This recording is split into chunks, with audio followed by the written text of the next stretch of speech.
y tengo la enorme satisfacción de presentar al conferenciante de hoy, Antonio, que es un compañero de viaje muchísimo tiempo y amigo grande, y de verdad que lo estoy diciendo sin connotaciones de ningún tipo. Antonio Mirabel Martínez, vamos a ser formales en la presentación, llega a Málaga jovencito y estudia química a caballo entre Granada y Málaga. Eran los tiempos en los que la UMA estaba empezando y él deriva del colegio universitario y tal. Y desde entonces ya tengo yo relaciones con él entre comillas, porque él siempre, en aquella época, era de preu, era de quinto, siempre estaba por encima. Acaba la carrera y se dedica a la docencia. Los institutos de entonces de Málaga, en Cánovas y tal, pasa por una serie de institutos y le dan su destino, primer destino definitivo, en Villacarrillo, en Jaén. Ahí se tira un par de años, luego pasa por San Pedro, hasta que caemos los dos, y digo lo de caer es por segunda vez, yo por primera vez, en el Emilio Prado de Málaga. Ese es nuestro instituto, y de eso hace más de 10 minutos, ¿no? 10 minutos, antes de ayer. Bueno, ¿qué ha hecho en el instituto? Pues de todo y para todo. Desde dar las asignaturas que los demás compañeros de departamento poníamos mala cara, hasta ser director un par de veces o tres cuando se le pedía, hasta tirarse al suelo, y digo bien lo de tirarse al suelo, para arreglar la escenografía de cualquier obra de teatro que cualquiera que conozca el instituto sabe bien que tenía que hacerse.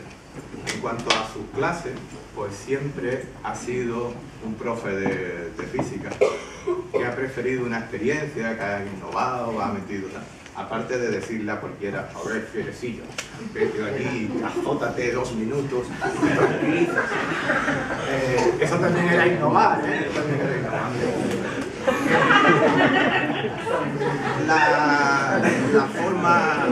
La forma más fácil de saber cuál es la labor docente de Antonio es encontrarte con cualquier exalumno. Todos lo recuerdan. No sabemos si por el volumen de su conocimiento científico o si por otros volúmenes más tangibles. Pero el recuerdo de cualquier exalumno es cariñosísimo y creo que eso le honra. En cuanto a su relación con Principia, a mí me gustaría, me voy a permitir el lujo de darle las gracias en nombre de todos, de los que no venís de vez en cuando a ver una conferencia, a traernos a los alumnos y tal, hasta los que estamos dentro. Porque si los que estamos dentro de Principia hemos trabajado alguna vez, más o menos hemos tirado del carro Principia. Antonio tiró del carro Principia cuando no había ni carro. Antonio fue el director de los cimientos del museo. Antonio fue el director de las paredes vacías de este museo, que nos hizo trabajar bastante para vestirlas. De eso hace ya, pues, 98, 99 del siglo pasado, 97, 98, 99, ya hace unos pocos de años, habrá dado tiempo a preparar la conferencia. Y durante todo ese tiempo, los demás nos hemos sentido orgullosos de lo que hemos podido conseguir con Principia.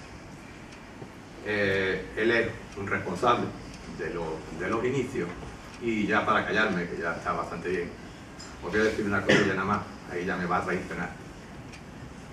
Hemos hablado de los volúmenes. Pues cuando se conoce a Antonio, el volumen más impresionante de todo es el que tiene como persona. El otro también, pero el volumen como persona es fundamental. ¿De modo que te permito? Y los demás, por favor, apagadlo un poco.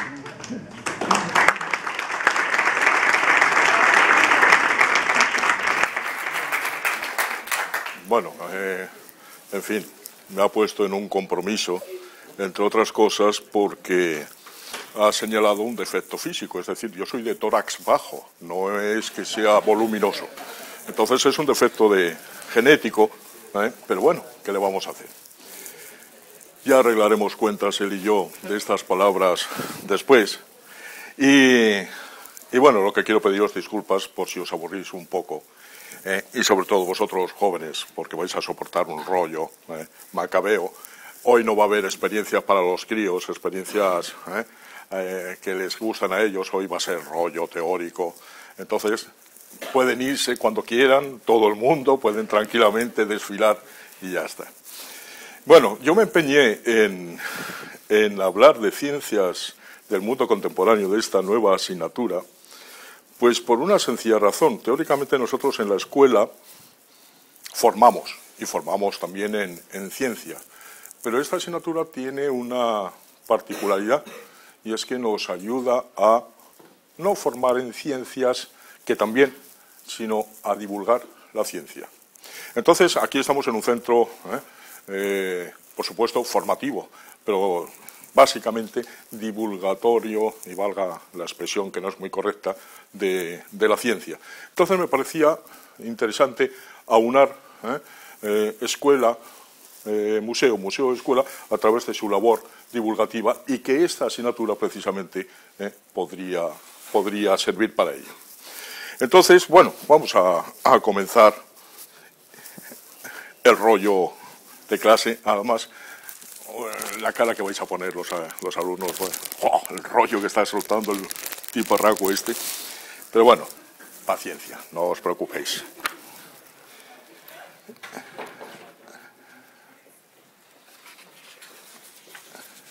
Vamos a ver que me ordene yo los papeles, porque ya uno se le va olvidando las cosas y tiene que tener un guión, si no.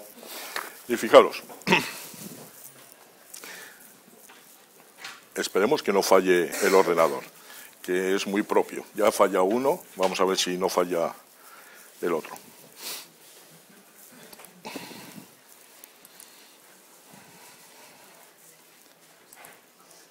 Bueno, esto yo creo que algunos alumnos os podéis reconocer en esta expresión de Forges, ¿no? Fijaros, la cotangente axial es que es muy problemática, tener en cuenta, sobre todo pensando que es un examen de lengua y resulta que él creía que era un examen de química. Eso es muy propio de vosotros, pero y además es tan propio que para evitar esas cosillas, pues se hizo esta asignatura, introdujeron esta asignatura, la LOE, tuvo el acierto de introducir esta asignatura común precisamente para todos los bachilleratos, tanto para el de arte, ciencias y tecnología o técnica, como queramos denominarlo, humanidades y ciencias sociales. ¿Y qué carga lectiva introducían? Pues 3 horas a la semana. ¿Y quién lo tenía que dar? Pues los profesores de ciencia, que ahí estábamos metidos todos, física, química, biología, geología.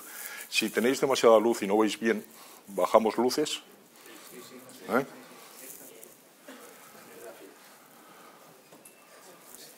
¿Se ve mejor o no? Bueno, fijaros que es interesante empezar a cuestionarnos un poco estas ciencias para el mundo contemporáneo desde una perspectiva mucho más amplia. Fijaros como la que nos dice Richard Muller, que es un catedrático de física de la Universidad de California, de Berkeley, y él nos plantea, empieza el libro planteando lo siguiente. Fijaros, dice: oigan, ¿a ustedes le intimida la física? O, fíjese, ¿tienen ustedes idea de qué diablos son los misiles balísticos, antibalísticos, fusión, fisión, energía nuclear por fusión, por fisión? ¿Usted cree que la tecnología, tanto de las bombas atómicas como de las centrales nucleares, es fundamentalmente la misma? Nada, pasen tranquilamente, sin problema ninguno. Y lo siento que no sea para los crines. Fijaros, más preguntas que se plantean, pues que se plantea él. ¿Conoce usted todo esto que están hablando ahora del famoso peak oil?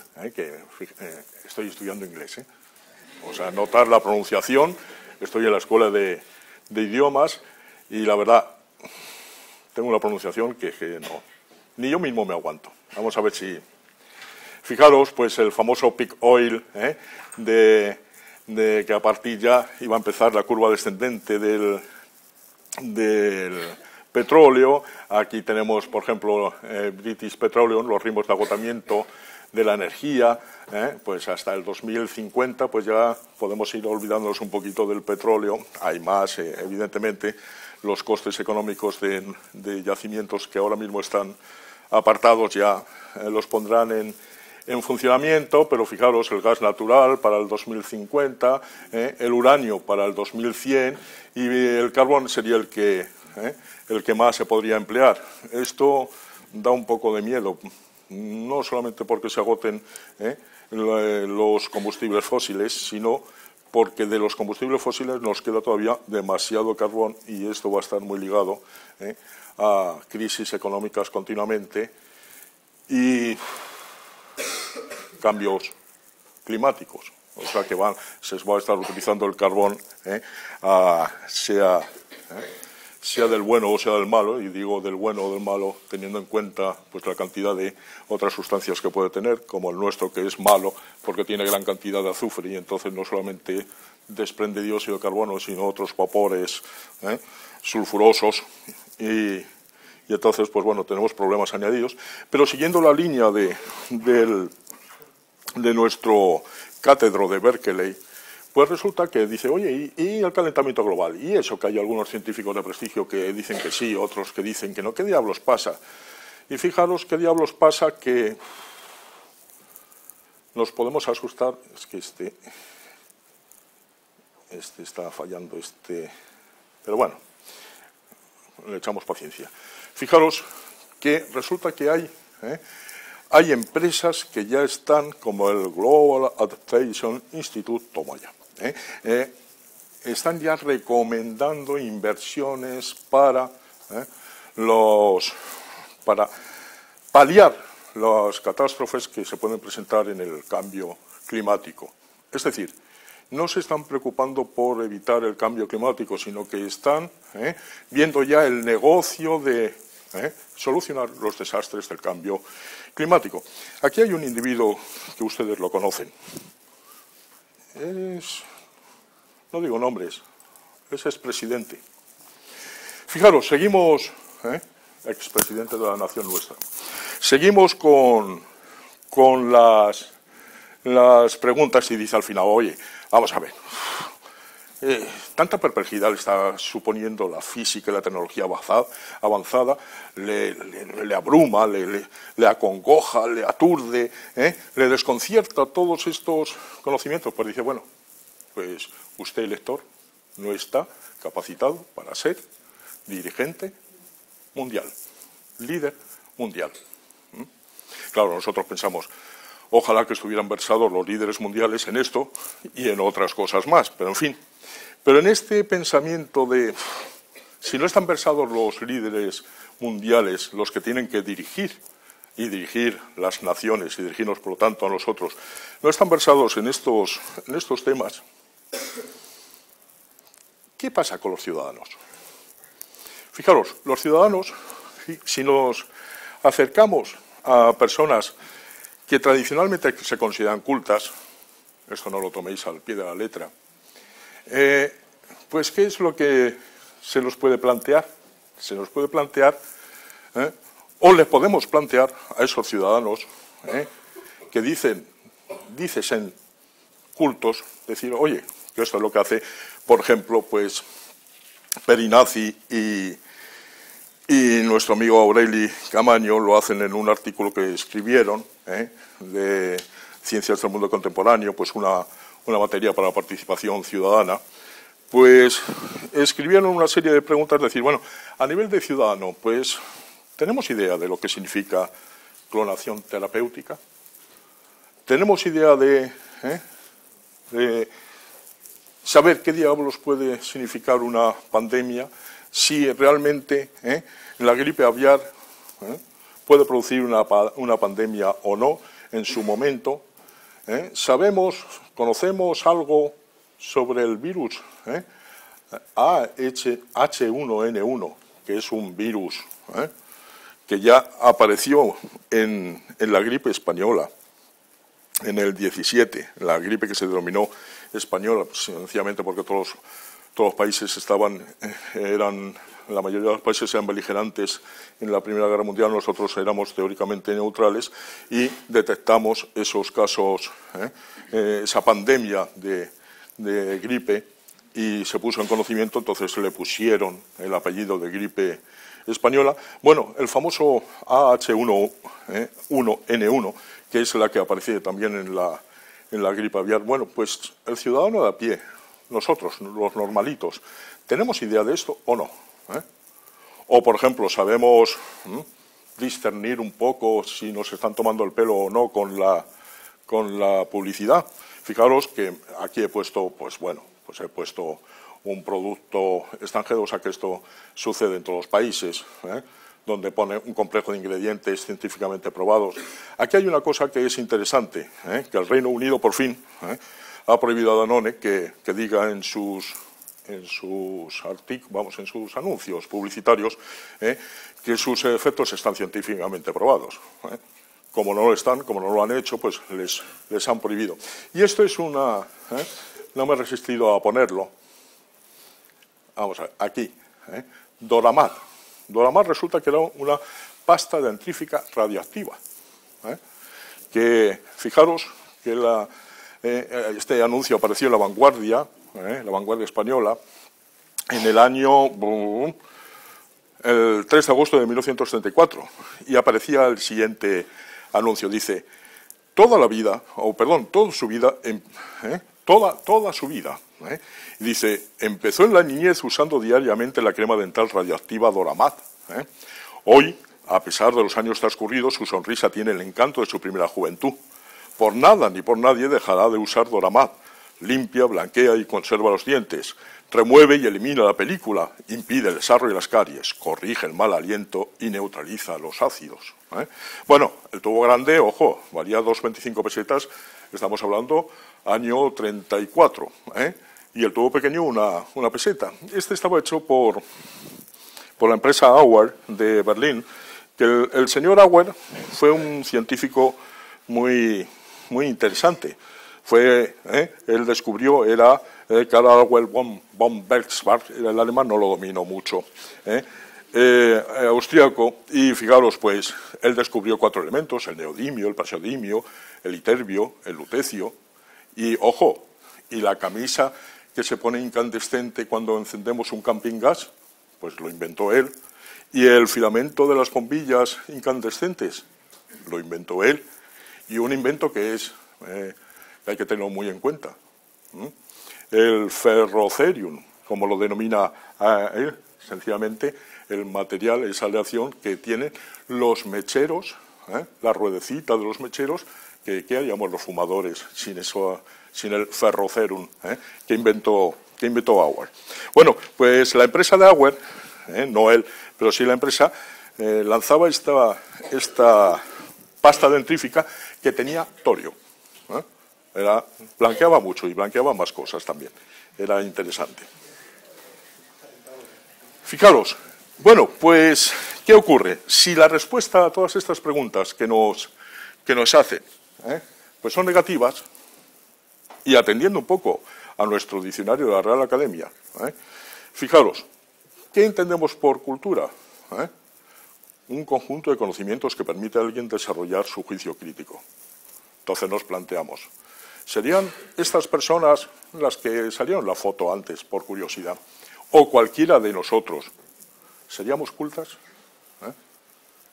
Si no sabemos responder a esas cuestiones, pues bueno, ¿qué ocurre? Pues, fijaros,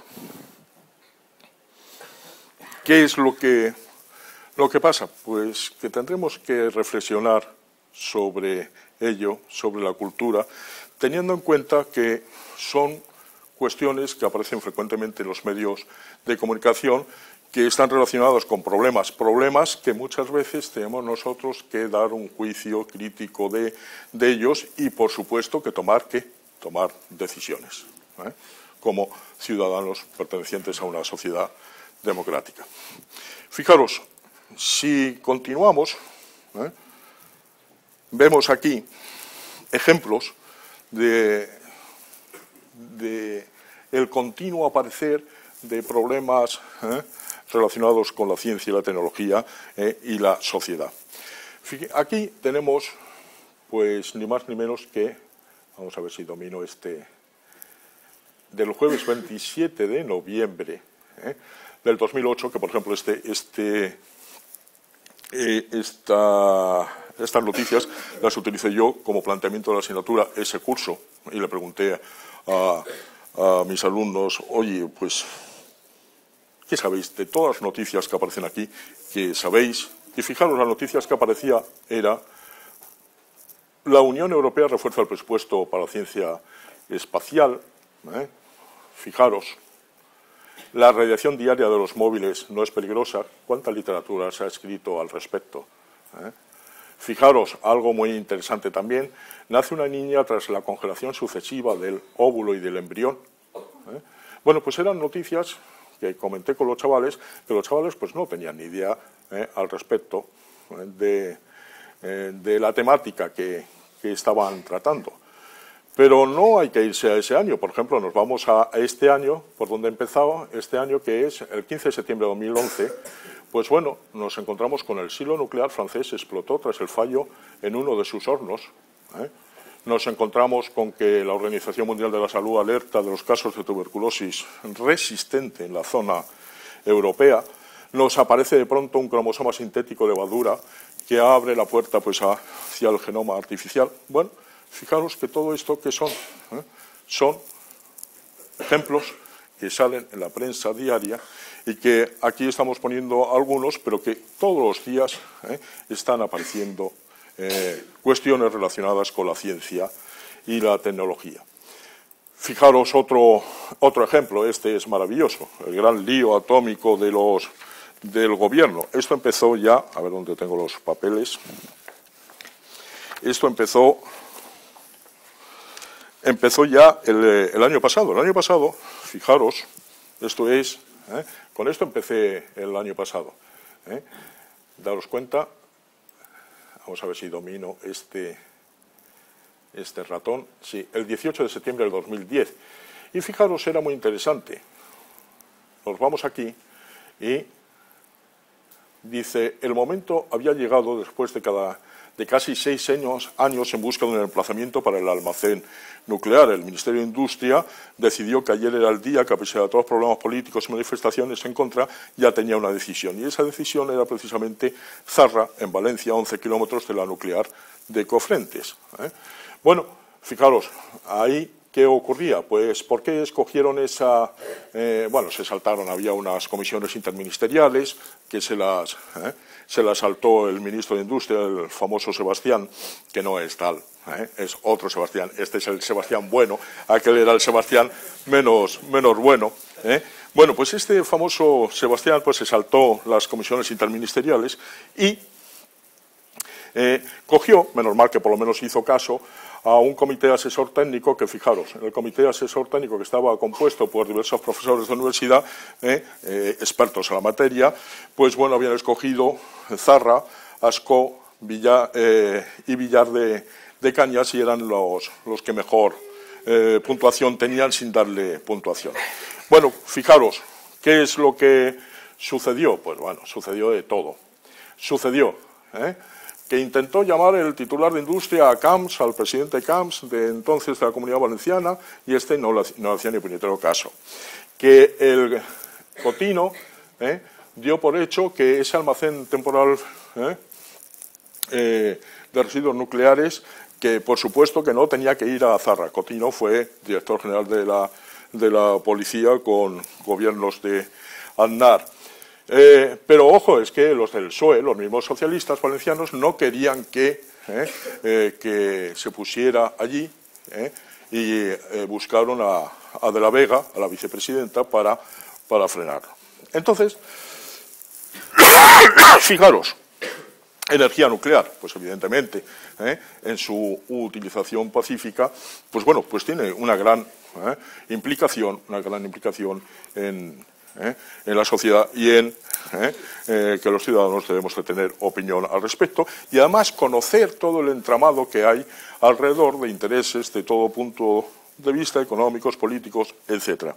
Bueno, ya sabéis que hoy el gobierno actual pues ha pasado de todo, pero por lo menos ha cogido una de las... la designación final ha sido en Villar de Cañas, en Cuenca, y el modelo que han escogido pues parece ser que es el mejor, el modelo holandés de Halborg, que es bastante seguro. Y entonces a mí, esto ya, fijaros que me deslizo con opiniones y me deslizo ideológicamente, a mí me entra coraje, por no decir otra cosa, ver las noticias que hay en la televisión actualmente, las protestas que hay precisamente allí en el pueblo para que no se pongan. Por supuesto, el alcalde y el pueblo están muy contentos de que se ponga porque eso va a suponer puestos de trabajo, obviamente. Pero, claro, todos los ecologistas y similares, pues protestando. Y entonces me cabrea mucho, y ya he soltado la expresión, me cabrea que la falta de información que tiene el personal. Es decir, nosotros tenemos un problema serio en España con los residuos nucleares de todo tipo, los de las centrales nucleares y los de utilización de hospitales, de radiactividad baja, que eso tenemos la suerte de tener el cementerio de Córdoba, el de Hornachuelo, el de Cabril. Y entonces, pues bueno, pues por ahí se mete los de radiactividad baja, pero la radiactividad alta, es decir, los producidos en las centrales nucleares, pues están en las piscinas de las centrales nucleares. Y estamos mandando a Francia residuos nucleares que nos cobran 50.000 euros diarios por el almacenaje. Es decir, nos está costando una barbaridad y hay que darle una respuesta. Entonces, lo que me parece absurdo es que cojamos posturas sin reflexionar de realmente que tenemos que atajar un problema que tenemos ahí seriamente y vamos a ver cómo lo podemos atajar de la mejor forma posible. No ponernos en plan negacionista y en plan decir, no, es que la energía nuclear no. Bueno, ¿qué hacemos con esos residuos nucleares? Nos llevamos un cachito cada uno a casa, lo utilizamos como pasta dentrífica, lo echamos en el caldo del cocido, un avecren, ¿qué hacemos? Bueno, pues eso el ciudadano tiene que contestar, tiene que decidir, tiene que saber, creo que no sabemos, y tenemos que decidir al respecto. Bien, fijaros, todo esto son ejemplos de... que aparecen en la prensa, y podríamos sacar miles más, que exigen una formación científica. Exigen una formación científica adecuada que nos permita crear, ¿qué? Por lo menos una opinión, por lo menos una idea para poder tomar después unas decisiones al respecto. Bien, fijaros, a ver si le da la gana, ¿qué es lo que ocurre? Pues bueno, hacemos un poco de historia ahora, si queréis, didáctico-pedagógica de la ciencia. ¿Qué pasa con la ciencia? Por supuesto, la sociedad siempre habla de ¿qué? De que el conocimiento científico es necesario, que una sociedad no se desarrolla si no tiene un aprendizaje en ciencia y tecnología adecuado, etcétera, etcétera, etcétera. Es decir, socialmente goza de esa máxima credibilidad y la necesidad que tiene el país para su desarrollo económico. Bueno, pero claro, ¿qué es lo que ocurre? Su presencia en el currículum es o mínimo o reducido o mal planteado. Fijaros, lo dejo así. ¿Eso qué es lo que hace? Pues hace esto, que como consecuencia del diseño de ese currículum, ojo, y cómo damos nosotros la ciencia, no nos olvidemos, somos agentes importantes en ello, pues ¿qué ocurre? Que los alumnos huyen, pero huyen salvajemente. Si no, mirad a ver cuántos alumnos hay de bachillerato de ciencias sociales, cuántos de ciencias puras y tecnología tenemos. Aquí tenemos alumnos que preguntamos, y fijaros, ponen sonrisa de oreja a oreja, con la huida de la ciencia, la desafección, como se dice ahora, de hacia la ciencia. Bueno, pues, claro, atendiendo un poco a esto, fijaros en su momento, el Ministerio de Educación, pues, vio la necesidad de aumentar esa especie de cultura científica que necesita los estudiantes y, por lo tanto, la ciudadanía, los ciudadanos, y ver qué podían hacer. Y una de las ideas, de las buenas ideas que tuvieron fue introducir, aunque tuvo muy mala prensa, fue muy mal recibida por parte de vosotros, alumnos, y por parte del resto de las personas de la sociedad, fue muy mal recibida, porque eso de meter ciencias, los de letras, ¿y qué queremos nosotros de ciencias? Y los de ciencias, pero si ya lo hemos estudiado, es decir, se recibió de uñas. Por eso fue muy importante que se plantease en su momento, y si no se ha planteado, que cada uno nos lo planteemos, de qué finalidades tiene que cumplir esa ciencia. Mirad, esa ciencia, sin meternos en más rollos, y siguiendo por la línea de Pedrinazzi y Aureli Camaño, que bueno, yo coincido con ellos o ellos coinciden conmigo, porque yo después de 13 años resulta que hacemos lo mismo, salvando las distancias, evidentemente. Ellos son respetables próceres de la didáctica de la ciencia, yo un simple profesor de a pie, pero bueno, recogiendo de sus palabras, pues fijaros, o sus conclusiones, que coincido con ellas, fijaros, ellos establecen que hay que realizar pues una ciencia para la ciudadanía. Daros cuenta, una ciencia que, bueno, pues que tiene que responder, responder tanto a los que se van a letras como a los que se van a ciencia, tiene que responder a esa huida que realizan los alumnos, pues bueno, pues que a pesar de esa huida tengan una cierta cultura con la finalidad de ¿qué? De poder llevar a cabo después una labor crítica en esta sociedad. Fijaros que es que la ciencia no solamente sirve para ¿qué? Pues para tener información sobre nosotros mismos, sobre los aspectos geológicos de la Tierra, sobre los organismos que habitan, los bichitos y tal. No, cuidado, es que puede ser que nos puede proporcionar una formación, la ciencia nos puede, y la cultura científica nos puede proporcionar una formación instrumental que es de utilidad para la vida, para ser críticos. Bueno, fijaros, ¿qué más tenemos que tener en cuenta? Pues esto, fijaros, una estrecha relación con la sociedad y con los problemas de raíz científica y tecnológica que aparece en esta sociedad. Claro, aquí fallamos todos un poco, y aquí hay grandes debates para los didácticos y pedagogos de la ciencia. La contextualización de la ciencia. ¿Por qué huyen tanto los chavales de la ciencia tal como se está exponiendo en la escuela?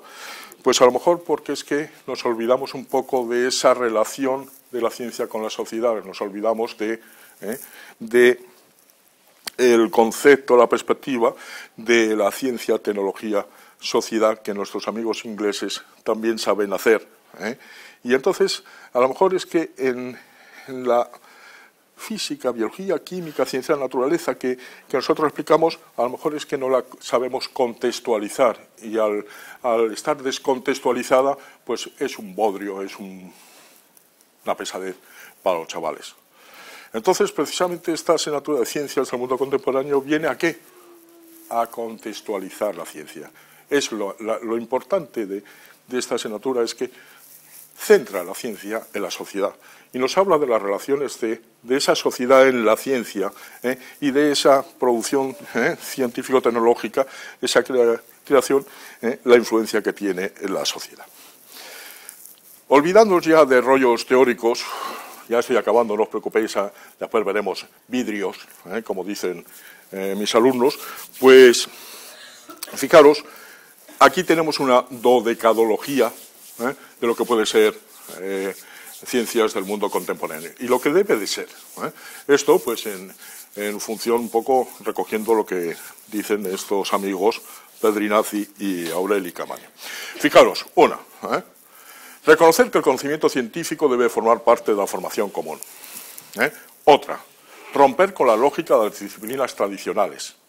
Vamos a olvidarnos de esa ciencia estrictamente académica y con perspectiva universitaria, de tratados universitarios que estamos metiendo muchas veces en la escuela.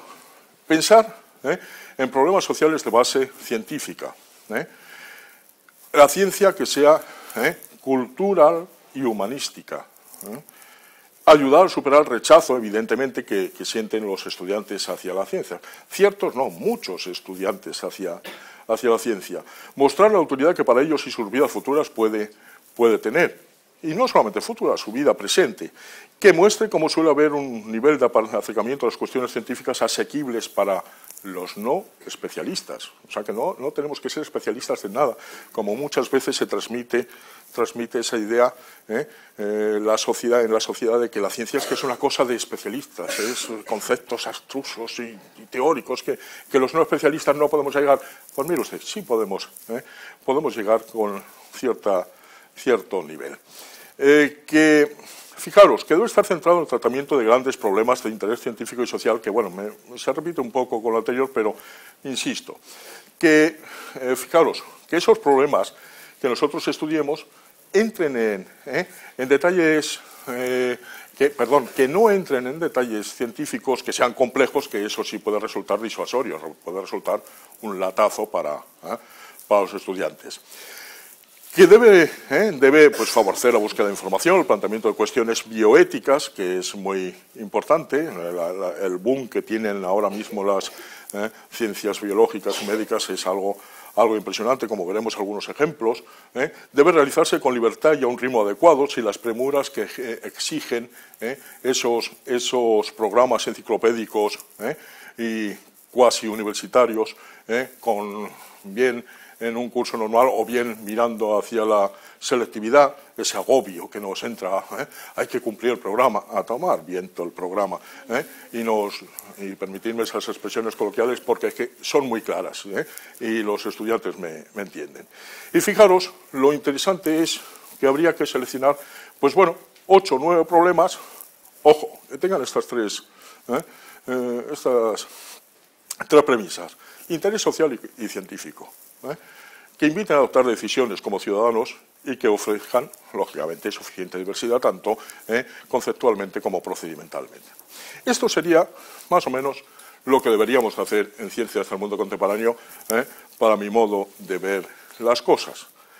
Fijaros que así lo intentaron recoger un poco el BOE, en el Ministerio de Educación, estableció esos temas que se podían tocar, pues ahí. Y en Andalucía, los que tenemos, pues hablar sobre la evolución, que es muy importante, que es que a veces el concepto de evolución que se da en otras disciplinas chirría un poco. Células madres, que está constantemente en los medios de comunicación, clonación, salud y enfermedades de nuestro tiempo, el cambio climático, que es inevitable hablar del cambio climático, la crisis energética, como es lógico, la sostenibilidad del desarrollo, esa palabra que me saca de quicio, pero bueno, que gastemos lo que tengamos que gastar, no más, en otras palabras, y nuevos materiales, nuevas perspectivas. Bueno, pues este es el temario que propone la Consejería de Educación en Andalucía. ¿Y qué ocurre? Pues que es válido, pero ojo, que también es válido otras cosas, atendiendo a ¿qué? Su interés científico y social, y atendiendo a su diversidad en conceptos y procedimientos, y atendiendo a lo que veíamos antes, que era exactamente esto de aquí, que inviten a adoptar decisiones que les dé elementos de juicio para tener una mentalidad crítica y puedan tomar decisiones. Fijaros, ¿qué es lo que podemos hacer? Avisarme del tiempo, si me estoy pasando, avisadme. No creáis que... Bueno, aquí he puesto un ejemplo en el libro que yo sigo. Utilizo un libro, porque no está mal, de Pedrinazzi y compañía. Y con esto lo que quiero mostraros un poco es decir, oye, mira, que hay información y una información además suficiente para poder manejarnos, para poder entender. Además hace una distribución muy buena para mi gusto, o sea que empieza a hablar de enfermedades infecciosas, después las enfermedades más frecuentes actualmente, que son las cardiovasculares, después ante la imposibilidad de la cura de esas enfermedades, pues que aparece en la medicina regenerativa basada hipotéticamente en las células madres o embrionarias, y entonces aparece también en los trasplantes, y eso te da pie pues para hablar de muchas cosas, como después os comentaré. Y entonces os he puesto esto pues para que veáis que se puede presentar con los conocimientos mínimos necesarios, sin entrar en grandes detalles, pero sí dar una idea lo suficientemente buena para que el alumno, el ciudadano, pueda entender cómo aparece en el país los brotes de sarampión en Europa, obligan a adelantar las vacunaciones. ¿Por qué? Pues mirad, es que, bueno, ahí, por ejemplo, estudiamos un poco a la Escherichia coli, que bueno, pues son algunas de las enfermedades emergentes y reemergentes que tenemos por el mundo, pues una está producida por esta bacteria, variante que apareció en los famosos pepinos de Almería, que después no era tal, y entonces que veamos las implicaciones que tuvo la actuación de Alemania en concreto pues con respecto a nosotros, y todo basado en la E. coli, y que bueno, que la E. coli es una variante, porque la E. coli normalita la tenemos en nuestros intestinos tranquilamente. Fijaros, es esto, por ejemplo, la moda que disparó el sarampión. La enfermedad crece en España ayudada por grupos que no vacunan a sus hijos por ideología. Los 1.300 casos de 2011 multiplicados por 5 los de 2010. Es que aquí estaba ya erradicada el sarampión y ahora resulta que tenemos eso. Bueno, es una irresponsabilidad total, fijaros. Aquí daros cuenta que no es un problema único nuestro, es un problema europeo. Fijaros, en Francia ya hay 6 muertos, esta es de principios de octubre, y hay 5.000 afectados. Y fijaros, dice un padre, un cantamañanas de estos, y además aquí lo digo con todas las de la ley, un padre dice, corro un riesgo al no vacunar al niño, pero los que vacunan también. Todo eso, fijaros, está basado, entre otras cosas, aquí, en el estudio que asoció vacunas y autismo, la revista médica Lancet. Pues sencillamente recogió un estudio que después era falso, que había con los datos falsos, pues lo recogió, y entonces, claro, si aparece en la revista médica Lancet, la de más prestigio, en el orbe médico, aparece, pues eso como se suele decir corrientemente, va a misa. Fijaros que después resulta que había una pareja que estaba interesada en demandar a los laboratorios fabricantes de la vacuna, y los niños que participaron, pues que utilizó este director, el Wackenfeld, pues eran los niños que además les pagó para utilizar, en fin, total, que todo fue cuento, pero también es un poco cabreante, fijaros, que bueno, The Lancet se retractó del estudio, pidió disculpas, pero una década después. O sea que también tiene responsabilidad The Lancet en este asunto. Y me encantó aquí, volviendo a la noticia del sarampión en España, que en Albaicín, en Granada, en el 2010, aparecieron 35 niños con sarampión, porque los padres se negaban a vacunarlos. Al final, un juez, ¿qué ocurrió? Les obligó a vacunarse en defensa de la salud pública, cosa que me pareció perfecto, me pareció muy correcta su actuación. Y fijaros, vosotros os acordáis, cuando apareció en el 2009 la gripe surgida en México, relacionada con la gripe A, bueno, pues apareció esta monja, Teresa Forcades, en internet, que hablaba con sus hábitos desde el monasterio de Montserrat y combinaba una serie de cosas que combinaba medias verdades y teorías de una conspiración que la vacuna contra la nueva gripe podía estar relacionada con un plan para exterminar a media humanidad. Lo malo es que esta monja, si escucháis el discurso durante una hora, es un discurso perfectamente hilado y perfectamente, lógicamente, mal argumentado, pero de cara al exterior muy bien argumentado, y bueno, pues tuvo muchos seguidores en la red y muchos defensores. Y después muchos defensores que se oponían a la vacuna de la gripe A. Y se montó mucho follón con la vacuna A, la vacuna de la gripe A. Me encanta cómo Ricardo de Querol acaba el artículo. Fijaros, vamos, esta pequeña, dice, bueno, aquí, vamos a ver, dice: Forcades salió del primer plano, pero sigue siendo escuchado en foros esotéricos y adoradores de los ovnis en que participa. Y cunde la peligrosa moda de que lo abrazan ideologías supuestamente alternativas. Reniegan de la medicina moderna, dice, esa estúpida ciencia que curiosamente ha llevado la esperanza de vida desde los 40 años hasta cerca de los 80 años solamente en un siglo, el siglo XX. Dice... y declara su rebeldía a las vacunas obligatorias. Dice, el sarampión, ya lo ven, les está muy agradecido. ¿Quién será el siguiente? Bueno, fijaros que bueno, pues medicina alternativa, mire usted, vale, podemos hablar de medicina alternativa, pero no me eche por tierra lo que la medicina ha conseguido, esa ciencia de la medicina ha conseguido.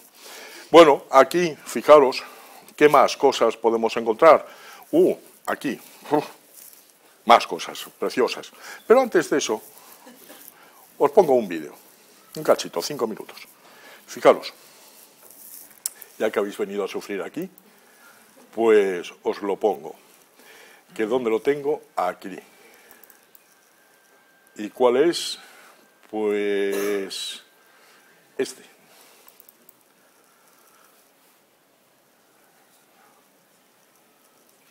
Aquí a lo mejor habrá que apagar. El descubrimiento de que el propio cuerpo es capaz de regenerarse mucho más allá de la mera curación de heridas nos fascina. La ciencia ha descubierto que existen unas células capaces de producir casi desde la nada aquello que necesitamos. Como hormigas reina en un hormiguero, las células madre dan a luz a millones de nuevas y minúsculas trabajadoras al servicio de la comunidad. A partir de los años 60 del siglo pasado, se han ido localizando cada vez en más tejidos estas precursoras de quienes somos. Sin embargo, el camino para llegar a ellas no ha resultado sencillo. No fue hasta 1998 cuando se logró aislar las primeras células madre en un laboratorio, células procedentes de la masa celular interna de un embrión de 4 o 5 días de edad. Su capacidad para dar lugar a todos los tipos celulares de un adulto es enorme y pueden mantenerse en condiciones de cultivo de forma indefinida. Una nueva vía se abrió. ¿Y si pudiéramos manipular su transformación a células especializadas? ¿Seríamos capaces de crear órganos y tejidos en el laboratorio a partir de embriones humanos? Más allá de los debates éticos que esta idea plantea, el entusiasmo se ha calmado. En los últimos años se ha descubierto que la implantación de células madre embrionarias en individuos adultos puede provocar tumores, además de generar una respuesta de rechazo inmune en el receptor. A pesar de esta decepción, otra opción aparece en el horizonte. Si sabemos que existen células madre en el adulto, llamadas células madre adultas, ¿no las podríamos utilizar para su propia regeneración, evitando así el famoso rechazo del cuerpo contra ellas? Al fin y al cabo, se han identificado hasta 20 variedades distintas de células madre adultas que regeneran tejidos en continuo desgaste, como la piel o la sangre, u otros que resultan dañados fácilmente, como el hígado. ¿Por qué no aprovecharlas? Mientras tanto, una tercera vía parece cobrar fuerza. El japonés Yamanaka ha tomado el camino inverso. ha logrado transformar células de tejidos adultos normales en células madre. Las células de Yamanaka sufren una regresión al pasado. Viajan a sus estados primigenios. Recuperan la habilidad de convertirse en cualquier otro tipo celular. Lo más fascinante es que esta transformación se da manipulando solo 4 genes que regulan todo el proceso. De esta forma ya se han obtenido células madre a partir de células del hígado, estómago y cerebro, para posteriormente transformarlas en células de la piel, músculo, intestino y cartílago. Quedan por resolver cuestiones relacionadas con el control de su crecimiento. Eso sí, parece que la meta está cada día más cerca. O sea, vamos a ver, yo recuerdo, tal vez de hace 10 años, que se hablaba mucho de las células madre embrionarias, es decir, se sacaban de un embrión y eran estas células las que iban a transformar a las otras células en el sentido que nosotros queríamos.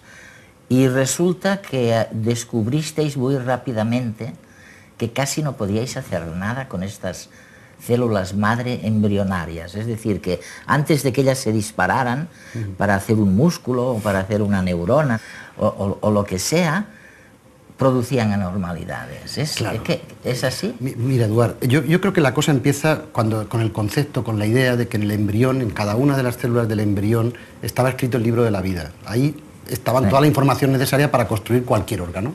Entonces, cuando en el año 1998 Thomson consigue cultivarlas y crecer una línea celular a partir de células del embrión, pues todo el mundo dice, bueno, pues es estupendo, porque a partir de ahora le daremos las órdenes suficientes y seremos capaces de construir un hígado o un páncreas que fabrique insulina o un riñón, es decir, los órganos que se nos van deteriorando a lo largo del tiempo de la vida del ser humano. La cuestión es que cuando empezamos a trabajar con las células de Thomson, a principios del 2000, 2001, pues veíamos que no podíamos salir del laboratorio. No podíamos salir del laboratorio, ¿no? Por 2 motivos.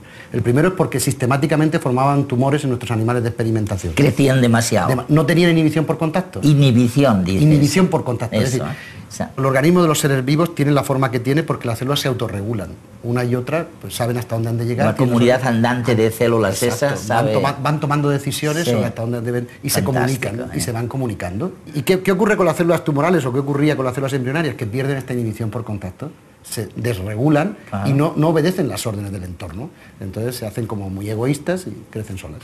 Bueno, fijaros que esto es apasionante. Si volvemos a toda la historia de las células madre, desde finales de los 90 del siglo pasado hasta la actualidad, pues bueno, las expectativas que creó en la medicina regenerativa, pues fueron impresionantes. Se dedicaron a estudiar y bueno, después se ha visto que tiene limitaciones porque fuera de su entorno, por ese contacto, pues no se inhiben y se ponen a crecer desmesuradamente, es decir, forman tumores. Y entonces es muy interesante aquí, vamos a ver exactamente, lo tengo, sí, claro, aquí, ¿qué es lo que tengo? Pasaré después a este artículo. Aquí tenemos que, fijaros, ha aparecido una nueva forma ya de las células madre. En vez de conseguirlas de los embriones, por todos los problemas que tenía con las minorías, entre comillas, religiosas, en todas partes, en cualquier país, en los cuales establecían que el embrión era un ser humano, no se les mete en la cabeza de que es un conjunto de células.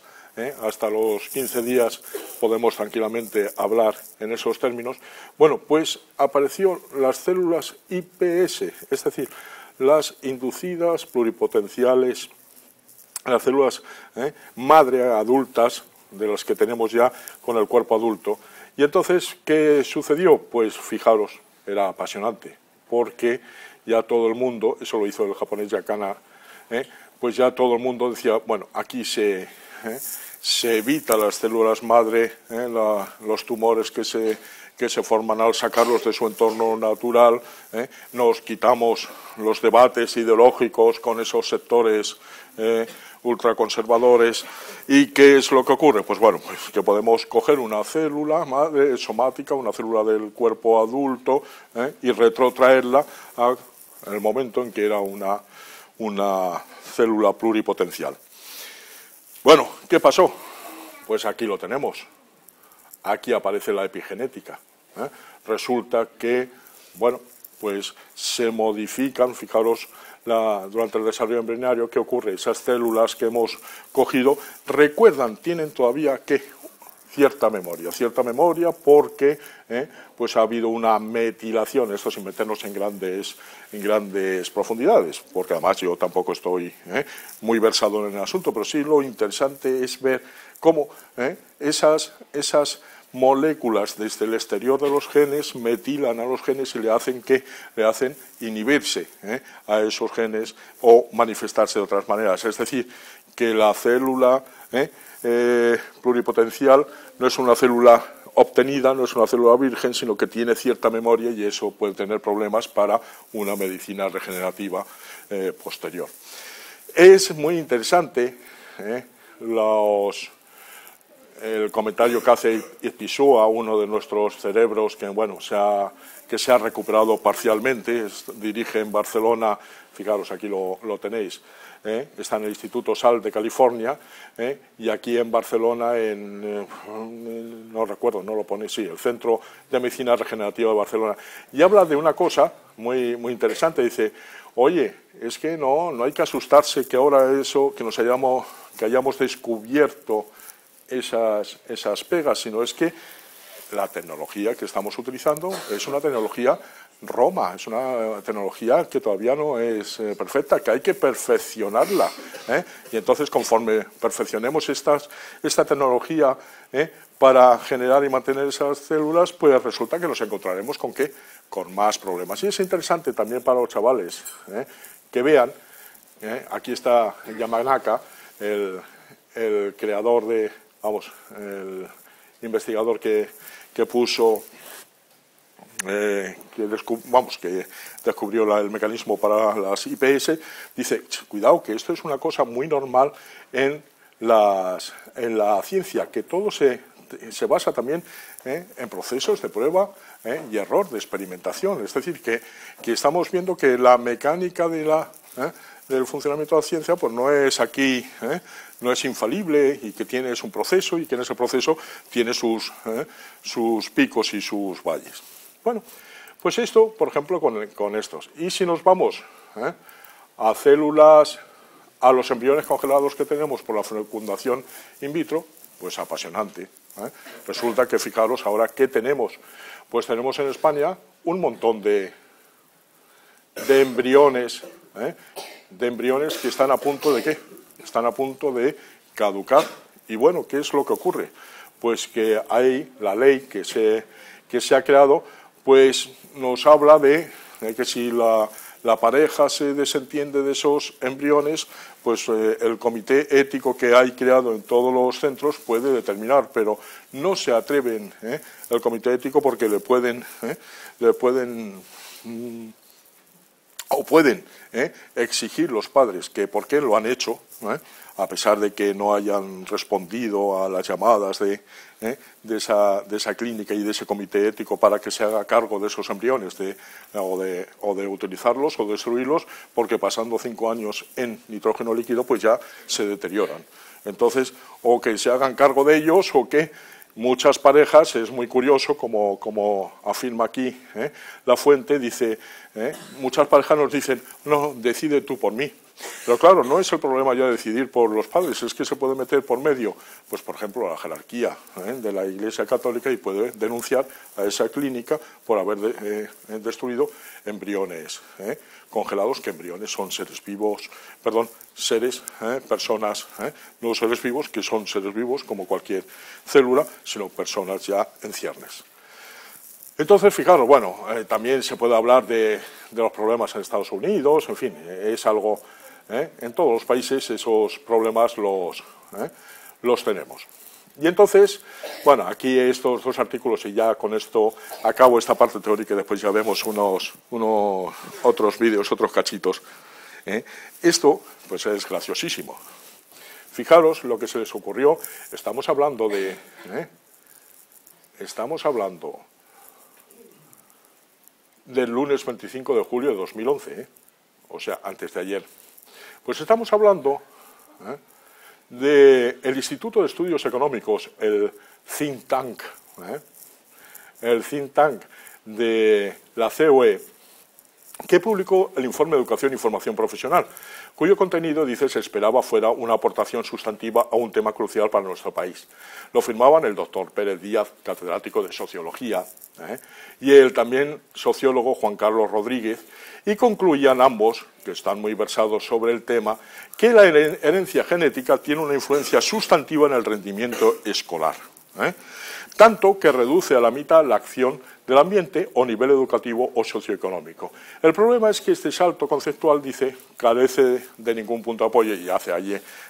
O sea que unos sociólogos y sí, muy cátedros ellos, pues se atreven a decir que el rendimiento escolar está relacionado con la herencia genética. Tiene bemoles el asunto. Bueno, si se sigue leyendo ahí, pues aquí tenemos, dice, bueno, le recomienda que vayan a hacer un curso de genética 1 en cualquier universidad porque da pena.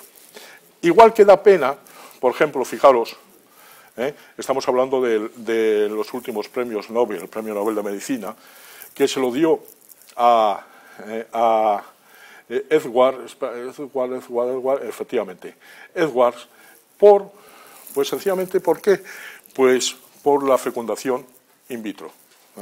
Es decir, por las técnicas de aplicación, que ya lo habían aplicado para otras cosillas, en la embriología humana, en la formación del embrión humano. Y bueno, pues fijaros, la cantidad de niños que han nacido gracias a la fecundación in vitro, pues entonces han hecho bien de conceder el Nobel de Medicina reconociendo la gran labor. Pero no solo por eso, sino porque fijaros aquí, aquí abajo, si no recuerdo estaba por aquí, sí, no solamente por eso, sino también porque, pues fijaros, aquí esto ya es más, dice, otros avances médicos como la introducción introcitoplasmática de esperma o la biopsia en embriones, pero sobre todo su técnica de diagnóstico genético preimplantacional que permite la concepción de bebés sin enfermedades genéticas y que con su nacimiento contribuyen a curar a sus hermanos mayores aquejados de alguna de esas enfermedades, todavía incurables por otros medios. Dice, estas técnicas ya benefician, por lo tanto, también a los varones, no solamente a las mujeres. Y fijaros aquí que en el Hospital Virgen de Rocío, pues, se pudo curar de la enfermedad libre de beta-lacemia, que ahora mismo no recuerdo cuáles son sus características, pues bueno, se le pudo quitar en el embrión a los genes que llevaban a cabo esa enfermedad y bueno, pues sencillamente nació libre de dicha enfermedad. Lo malo es que, fijaros, sectores conservadores pues trataron de demonizar un poco lo que se había hecho calificando al neonato como bebé medicamentoso. Pero eso no es lo triste es que, fijaros aquí, lo que tenemos obispos de todo el orbe cristiano, como el director de la Academia Pontificia de la Vida y miembro del Opus Dei, Monseñor Carrasco de Paula, han puesto el grito en su cielo condenando la concesión del premio Nobel al doctor Edwards. La técnica de fecundación in vitro y el diagnóstico genético, dice, con la misma contumacia con la que sus predecesores condenaron en el pasado la vacuna o la anestesia, o con la que sus colegas siguen condenando hoy la utilización de células madre embrionarias para la investigación. Es decir, que vayamos por donde vayamos, fijaros, tenemos que tener información para entender un poco qué está sucediendo en este mundo y sobre todo para poder llevar a cabo, tomar decisiones y tomar partido desde nuestras perspectivas ideológicas. Fijaros que ya, ¿qué es lo que nos queda? Esto os voy a poner el vídeo, que es triste, pero os fastidiáis, porque merece la pena. Y digo que merece la pena, veréis por qué. Porque vamos a ver, fijaros, cuántas veces están saliendo en los medios de comunicación las personas que están enganchadas a una máquina artificial que mantiene la vida vegetativa y la lucha de los familiares con los médicos para que la dejen morir a esa persona en paz. Fijaros, pues ¿qué es lo que vamos a hacer? Pues vamos a hacer esto. Pusieron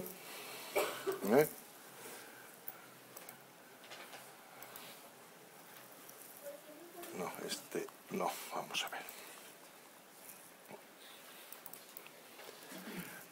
Las alas de la vida. Imagino que lo habréis visto. Fijaros. Bueno, las alas de la vida es... Déjame un segundillo. Bueno, quizás veo. Mirad, no, déjamelo porque si no, no veo. Es el médico Carlos Cristo, que a sus 47 años padece una enfermedad terminal. Llama a un amigo que es director de cine para que filme su lucha por la dignidad en el vivir y en el morir y sin dramatismo, y dice, y si es posible con una sonrisa, dice, transitar juntos por el complejo escenario creado sobre los umbrales de la vida y la muerte. Es decir, vamos a ver, fijaros, todo lo que están viendo de células madre, todo lo que están viendo, ojo, cuando aparece trasplantes también se estudia algo muy interesante, que es, y lo que hemos visto anteriormente, si dejamos morir o no a las personas con tranquilidad, si no hay un encarnizamiento médico con las personas para intentar mantenerlos en vida, que apareció en Andalucía la ley de la muerte digna, que fue la primera comunidad que todavía el Estado no la tenían en el Parlamento, pero no la sacaron, la ley de la muerte digna, en la cual se habla del testamento vital, en la cual se habla de la voluntad del paciente, que no dependa el paciente de la forma de pensar de los médicos, sino que sea su voluntad la que se respete tanto en la vida como lógicamente en la muerte, porque creo que a los chavales también hay que hablarles no solamente de la vida, hay que hablarles de la muerte como un proceso, es decir, que entiendan este proceso. Aquí veréis a Carlos Cristo, que está, el hombre habla ya que no se lo entiende muy bien, por eso está subtitulado, y cómo hace su testamento vital, que es lo importante. Son 5 minutos nada más, o sea que no creáis que vamos a ver mucho. Pero sí 5 minutos muy interesantes. Y seguiré viendo fracaso.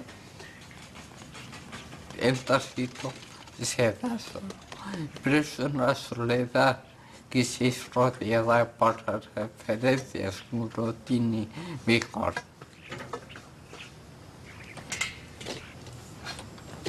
Luego se va yendo poco a poco en un proceso que yo conozco bien, que pasado un tiempo no necesitas comer, pasado más tiempo no necesitas beber y pasado más tiempo no necesitas respirar.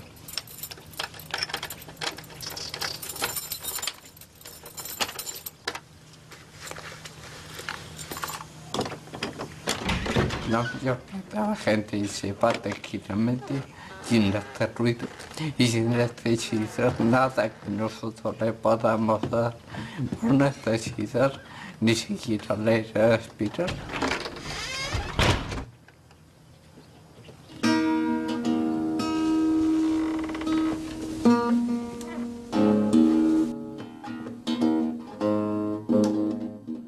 Como todos sabemos, la muerte es el final de la vida, pero es el no tener vida, ¿no? Es el reconocer que nuestra vida es finita, que llega un momento en que se acaba. Entonces podríamos incluso no hablar de muerte, sino hablar de una vida que tiene un principio y que tiene un fin. Hay gente que se acerca a la idea de la muerte con mucha naturalidad y que puede hablar de ella y que puede hablar con sus amigos y pensar en ella tranquilamente, como le ha ocurrido a Carlos.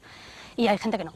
Y sí que es una ayuda enorme para los familiares y los médicos que cualquier persona, como ha hecho Carlos, deje sus intereses por escrito cuando está lúcido, cuando es capaz y diga, estos son mis intereses, los deje por escrito y después nosotros lo que tenemos que hacer es respetarlos. Si no, corremos el peligro de que nuestros intereses, las decisiones las tome un médico. Puede ser que ese médico tenga unos criterios muy diferentes de los tuyos. De hecho, hay estudios que se han hecho en grupos de médicos de qué entienden por una muerte digna, cómo les gustaría morir, qué les parece, y los hay absolutamente dispares, dependiendo de sus creencias, de su formación, de su experiencia, etc. Entonces, ¿qué pasa? Que el final de mi vida va a depender de que haya una especie de lotería, de que el médico que me cuida coincida lo más posible con mi propio criterio. Bueno, pues el testamento vital nos permite, de alguna manera, dejar esas decisiones por anticipado. Aquí pone algunas que no ponemos todos, ¿no? Renunciar a medios artificiales, él habla de la diferencia entre el suicidio, la eutanasia y lo que está pidiendo en su documento de voluntades anticipadas, que no es lo mismo, ¿no? Entonces dice, no pido que se pretenda directamente provocar mi muerte, ruego que se acepte no poder impedirla, ¿no? Y más abajo comenta, renunciar a medios artificiales no equivale al suicidio o a la eutanasia. ¿Quieres que paremos, Carlos? Si no pasa. Yo he visto mucha gente pasar lo que no me toca a mí. Es muy normal. Y después me entera que tenemos cuando somos fuertes y cuando no somos fuertes. Pues continúa, Carmen. Continúo. Sí. Renunciar a medios artificiales no equivale al suicidio o a la eutanasia, sino que expresa aceptación de la condición humana de cara a la muerte. En otros aspectos, pues, plantea que se instauren las medidas que sean necesarias para el control de cualquier fenómeno que pueda ser causa de dolor, padecimiento o malestar, aunque esto pueda acortar o poner fin a mi vida. Esto sí que es más normal que exista en todos los documentos, ¿no? Además, tranquiliza mucho a la gente. Cuando les dices, tenga el dolor que tenga, yo no puedo hacer nada. Si el dolor mide 10 de medicina para él, si el dolor mide 100, es medicina para mi tía. Si el dolor mide 1000, tengo medicina para mí. Usted no se preocupe que no va a sufrir. Seguro. Se ha perdido un poco el aspecto más humanístico. Entonces parece que nos quedamos como nubilados con la grande técnica, diagnósticos, tratamientos, terapéuticas, y nos olvidamos de las personas. Entonces todos los diagnósticos, tratamientos, terapéuticas van dirigidos a alargar la vida, a curar la enfermedad. Entonces la muerte se retira. El final de la vida no existe. Parece como que es el fracaso de la medicina. En el momento en que los médicos consideramos que la muerte es el fracaso de la medicina, lo que hacemos es evitarla. Evitarla no existe, la escondemos debajo de la alfombra. Y olvidamos que también una de los fines de la medicina es ayudar a morir.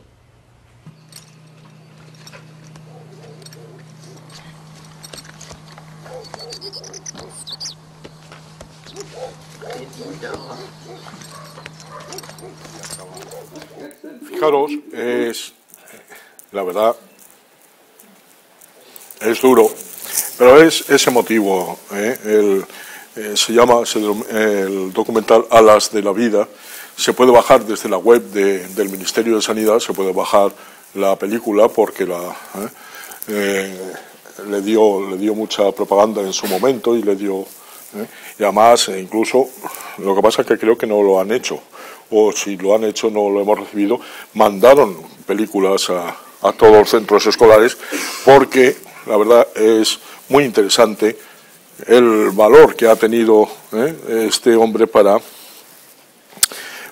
enfrentarse a la muerte, y las dudas y el miedo y lo duro que es, evidentemente, pero afronta a la muerte. Y entonces, a una muerte digna, que es muy importante. O sea, que no olvidemos que la tecnología médica está todo enfocada a salvar la vida, pero ojo, también la muerte la tiene que considerar y hacer que la muerte sea una muerte digna. Bueno, pues estas cosas son cosas que también los chavales que vean que está relacionada, evidentemente, con ciencia y tecnología, está relacionada con nuestra vida y que deben de conocer.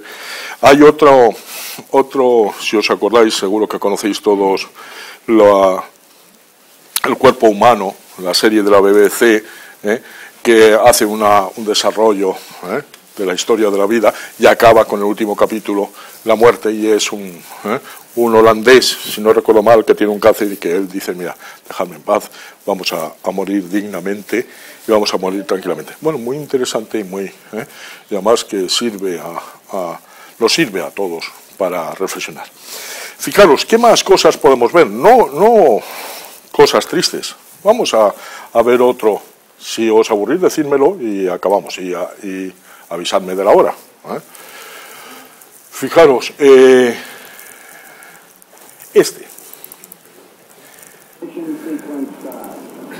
Bueno, cuento es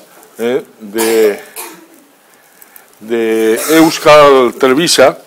Un segundito, pues de la ETV, ahí tienen un programa semanal sobre escepticismo, escépticos. Y escribió José Antonio Pérez y después en el documental sale Luis Alfonso Gámez, que él tiene una web, Magonia, que habla pues todo en la línea de escépticos ante los fenómenos paranormales, ante tienen una colección de libros con Armentia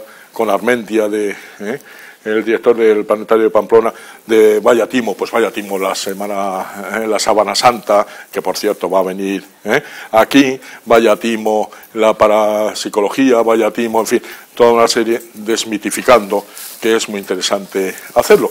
Y en este programa hablan sobre la carrera espacial. Y ojo, es que la carrera espacial se desconoce hoy en día. La carrera espacial se desconoce y después veremos, si queréis, unos vídeos en los cuales se plantea muy bien. La carrera espacial fue una subconsecuencia de la Guerra Fría entre el bloque comunista y el bloque capitalista. Y ni más ni menos, y como tal, claro, se llevó a cabo esa carrera espacial y ese llegar a la Luna, que es una hazaña impresionante, que hoy en día se ve cómo hicieron, y la verdad, virgencita, estaban con los dedos cruzados constantemente, y es algo impresionante cómo pudieron llegar a la Luna. Bueno, pues han hecho este programa, que es muy interesante. Vamos a verlo, son 5 minutillos.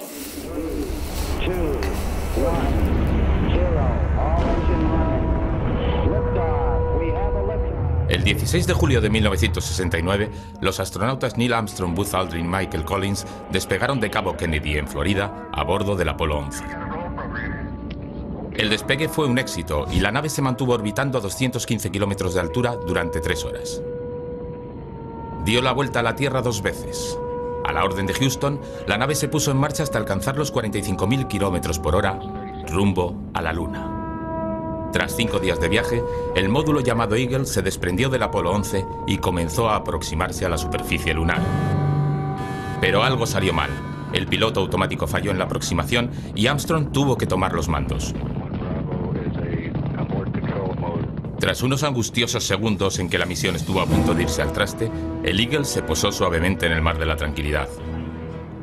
6 horas y media después del alunizaje, a las 4:56 de la madrugada del 21 de julio de 1969, Neil Armstrong marcó un hito al convertirse en el primer ser humano que pisaba la Luna. ¿O no?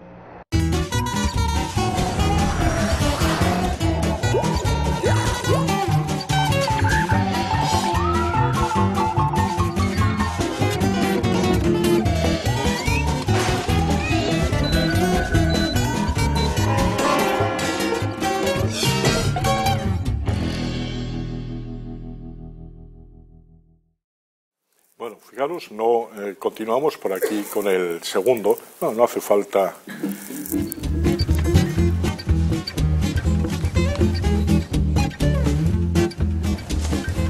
Hola, ¿qué tal? ¿Os parece que hablemos un poquito de la Luna? A ver, que levanten la mano los que no están seguros de que el hombre lleva a la Luna. 1, 2, 3, 4, 7. Y estamos unos 15, ¿no? Lo hicieron en un desierto cerca de Las Vegas. Dame detalles, porque yo no lo sé. No, que en internet se puede leer, que no es seguro, pero es lo que pone. Si de verdad fueron a la Luna, pero han surgido tantas dudas de que han ido o no han ido, yo creo que para probarlo, una cosa que podrían hacer sería volver a intentarlo. Por mucho que digan que van y dicen volvemos a ir y vuelven a hacer lo mismo, pueden hacer lo que quieran.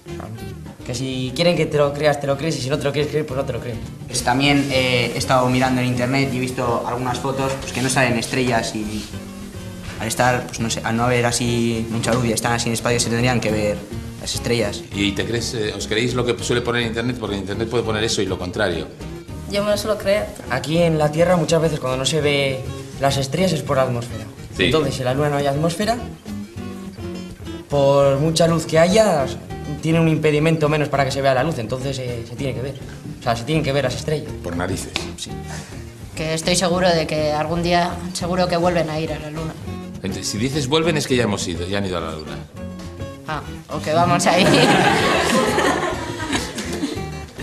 Estoy seguro de que vamos a ir a la Luna algún día. Pero ¿te parece increíble que fuéramos hace 40 años? Cuando el hombre llegó a la Luna, yo tenía 7 años. Por entonces vivía en el casco viejo de Bilbao. Era verano, así que estaba de vacaciones. Aquella noche le pedí a mi madre que me dejara ver la tele. Había visto un montón de películas de astronautas y claro, estaba preocupado por ellos. En aquellas películas, unos monstruos espaciales atacaban a los astronautas. Yo estaba casi seguro de que los astronautas vencerían, pero tenía mis dudas. A lo mejor los monstruos eran muy grandes, a lo mejor lanzaban rayos por los ojos. Pero mi madre me mandó a la cama.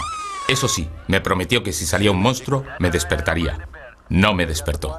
En Internet hay tantas páginas que afirman que llegamos a la Luna como páginas que lo niegan. Hay cientos de libros y programas de televisión que dicen que las fotografías y vídeos que todos hemos visto fueron realizados en la Tierra por un equipo de Hollywood. ¿Es posible que estemos realmente ante la mayor conspiración de la historia? Los que niegan que llegamos a la Luna presentan una serie de pruebas que, según ellos... Claro, eso... Bueno, pues ahí ya, por último, acabando este capítulo de la carrera espacial. Fijaros, ¿dónde va? La universidad. Templo del saber y hogar de nuestros futuros escritores, artistas, médicos y demás parados. Veamos qué piensa aquí la gente sobre la llegada del hombre a la Luna. ¿Quiénes de vosotros estáis totalmente seguros? Totalmente. Pondríais la mano en el fuego porque el hombre llegó a la Luna. A ver. Que levante la mano el que esté totalmente seguro de que el hombre llegó a la Luna. Ninguno. Uf. No podemos saberlo, o sea, se supone que somos científicos, ¿no? O sea, no podemos hacer elucubraciones de la nada, ¿no? Digo yo. O sea, me lo puedo creer o no me lo puedo creer. Pero no puedo decir, vale, me lo creo y no tener ninguna base, ¿no? No sé, no me fío de los yanquis. O sea, todo esto de la carrera espacial, que estaban, que si llegaban antes, que si no sé qué. Mucho, no sé, mucha trampa, mucho, no sé. También puedes grabarlo en un estudio, ¿no? Ajá. Con todas las técnicas que hay de grabaciones y de efectos especiales o no sé, puedes grabarlo en un estudio. Hasta que no haya un interés en llegar a la Luna, si no llegamos otra vez y me dan unas buenas imágenes o, no sé, algo más creíble, pues entonces igual sí me lo podré creer, pero... Porque todo esto puede ser un montaje montado por la NASA o lo que sea. Las rocas se pueden sintetizar, pero yo, si no voy ahí y no cojo una piedra yo mismo, yo no les voy a creer. O sea que tú no crees en nada en lo que no hayas estado tú directamente implicado. Más o menos. Nueva York no existe. Sí existe. ¿Pero tú has estado en Nueva York? ¿Eh? ¿Has estado en Nueva York? No. Entonces, ¿por qué dices que existe? Pues porque lo he visto en mapas, porque está contrastado y todo eso. Bueno, lo de la Luna también existe. La Luna aparece en el cielo por las noches. Sí, pero no sabemos si ha estado la gente en la Luna. Que ellos te ponen lo que tú quieres ver, ¿no? Entonces yo creo que juegan un poco con la treta esa de ¿por qué llega antes? Pero los 400.000 que participan en el engaño, ninguno se va de la lengua cuando es imposible guardar un secreto entre dos personas. ¿Tú contarías un secreto a todos los que estamos aquí? ¿Y estarías seguro de que nadie se va a ir de la lengua en toda su vida, ni va a sacar la prueba? Depende de qué secreto, ¿no? En cuanto al Estado, depende de cuánto les pagues, ¿no? Suele ser así. Han salido los papeles de Wikileaks. Nunca fuimos a la Luna. Así se titula el libro que dio origen a la conspiración lunar. Fue el primero que dijo que la llegada a la Luna había sido una gran farsa. Se publicó en 1974 y según su autor, lo que demuestra que las fotos y películas lunares fueron tomadas en la Tierra es que no se ven las estrellas. Aquí, fijaros, a mí me encanta este vídeo por una sencilla razón, porque dices, bueno, los chavales de educación secundaria, hombre, son más pequeños, tal, pero los de la universidad, más viejos ya, la madre que los parió, con más edad que... Y tienen prejuicios.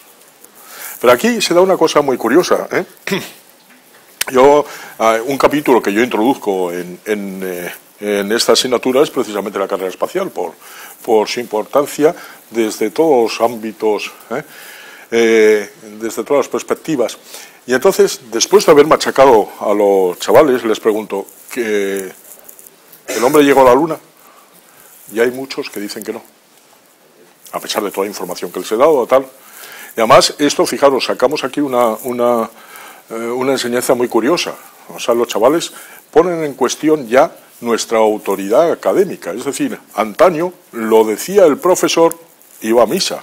Ahora lo dice el profesor, Internet no dice eso. Cuidado, que fijaros que es un problema serio que ponen en cuestión, aquí no estamos hablando de problemas de disciplina, estamos hablando de problemas de poner en cuestión la autoridad científica que se nos supone. Hombre, eso no quita para que haya algún maestro o algún profesor que haya que fusilarlo, ¿vale? Pero no todos. Entonces es interesante eso.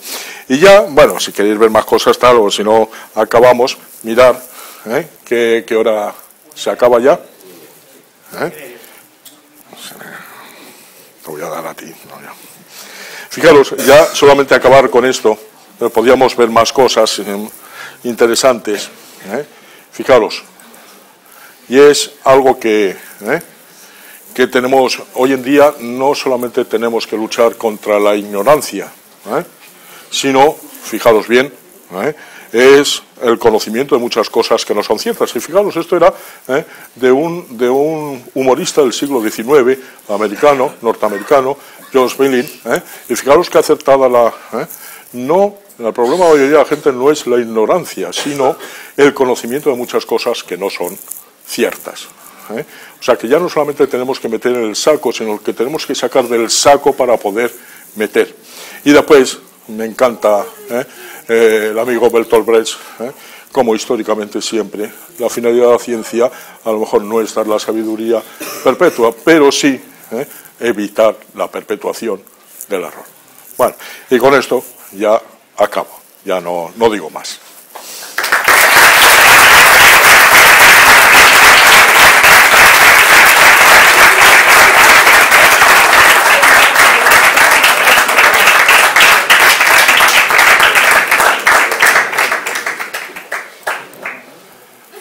Bueno, pues si queréis decir algo, criticar o sacar los tomates para lanzarlos. Antonio, dime. ¿Crees que desde esta asignatura se puede romper ese cliché que a mí me molesta tanto de tú eres de ciencias, puedes hacer falta de ortografía, tú eres de letras, puedes no saber hacer un porcentaje? Totalmente, vamos, o sea que esa dicotomía entre ciencias y letras con esta asignatura desaparece. Con esta asignatura estamos viendo que todos podemos acceder a una serie de conocimientos mínimos que nos permita entender la vida, conocimientos más humanístico que hablar de la muerte digna, más científico que hablar de la muerte digna. O sea que ahí esto es un saco donde cabe absolutamente todo y donde se tiene en cuenta que la cultura es una. Y la cultura no solamente es la parte humanística, artística, sino es la ciencia y las letras, como quienes si hacemos eso. Entonces, las separaciones son absurdas. Eso se hizo en el siglo XIX para afrontar los currículum académicos con más, y eso tenemos que empezar a quitar y dar una visión holística de lo que es la sabiduría, el conocimiento, sencillamente a todos los ciudadanos. Vamos, yo creo que es que esta asignatura, además, los chavales, si se plantea así, los chavales de letras la aceptan perfectamente, porque están viendo el lado humano de la ciencia, digámoslo así. La sociología de la ciencia es muy interesante para ellos. Y a los que estudian ciencias, que al principio pueden decir, qué rollo, si eso lo veo yo en biología o lo veo tal, pues resulta que le estás dando otra visión. No le estás... ¿Le cambiaría el nombre a la asignatura? De Ciencia del Mundo Contemporáneo, me da igual. Yo ya es que los nombres... No, en serio, es que los nombres ya... Sí, pueden llevar a engaño, ¿no? En un principio llevan a engaño a todo el mundo Y después, pasado ya el primer susto inicial, se dan cuenta de que no era... Que bueno, pero ¿qué nombre le ponemos? Que ese es el quid de la cuestión. Ya muchas veces allí tenemos que ser un poco anglosajones y olvidarnos del nombre y vamos a lo práctico, vamos a la carne. Es lo que veo. Pero vamos, que es una asignatura, yo creo, de verdad, uno de los grandes aciertos de la LOE, y esto no tuvo buena acogida ni por parte del profesorado, o sea, que no creamos que, no ya del alumnado, sino del profesorado. Pero puede dar puede dar un juego, y a mí me han dicho lo más bonito que me puede decir un alumno, y es que me hace pensar. Y entonces digo, vale, hoy me he ganado el sustento. Ya si me dice que me ha hecho pensar, es válido.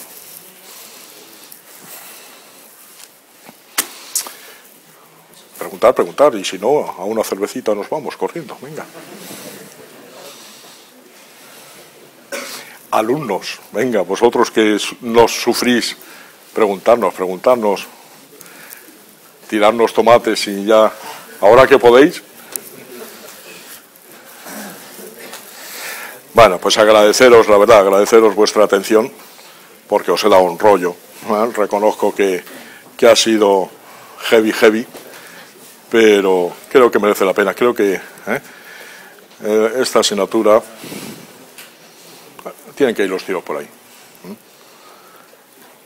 Bueno, pues hala, pues ya hemos... Bueno, pues, Antonio... Dime. Ha llegado esto delante el famoso rodillo antigravitatorio. Que ya es tuyo. Muchas gracias.